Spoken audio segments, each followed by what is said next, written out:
আজ কিন্তু গোড়ায় উঠেছে আমার সেই পালোয়ান ছেলে ফাহিম বীর মিরাজ ও তার বোন। দেখুন, আজকে আমার ছেলে ঘোড়ায় ওঠার জন্য বায়না ধরেছিল। তো তার বয়সটা অনেক কম, অনেক ছোট মানুষ, তাই তাকে একলা ঘোড়ায় ওঠাতে ভয় পেলাম। তাই তার আম্মুকে এবং আমি সাথে নিয়ে ঘোড়ায় উঠালাম। তো প্রিয় বন্ধুরা, এর আগেও বলেছি, আবারও বলছি, তো আপনার সন্তানকে একটু সময় দিবেন, আপনার সন্তানের সাথে একটু ঘোরাঘুরি করবেন।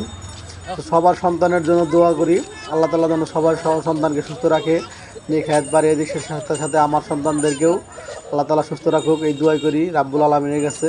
তো প্রিয় কলিজার বন্ধুরা, সবাই একটু আমার ভিডিওটা লাইক কমেন্ট দিবেন। আমি আবারও বলছি, আমার একটা ইউটিউব চ্যানেল আছে, চ্যানেলটার নাম হচ্ছে @দ্য ডিসকভারি MBCB এন্টারটেনমেন্ট। সবাই একটু চ্যানেলটা সাবস্ক্রাইব করবেন এবং সুন্দর সুন্দর ভিডিও পাবেন।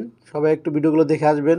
আপনাদের কাছে আবারও বিদায় নিচ্ছি, আমি ফরিদুল ইসলাম ফরিদ। সকলে ভালো থাকবেন, সুস্থ থাকবেন। খোদা হাফেজ।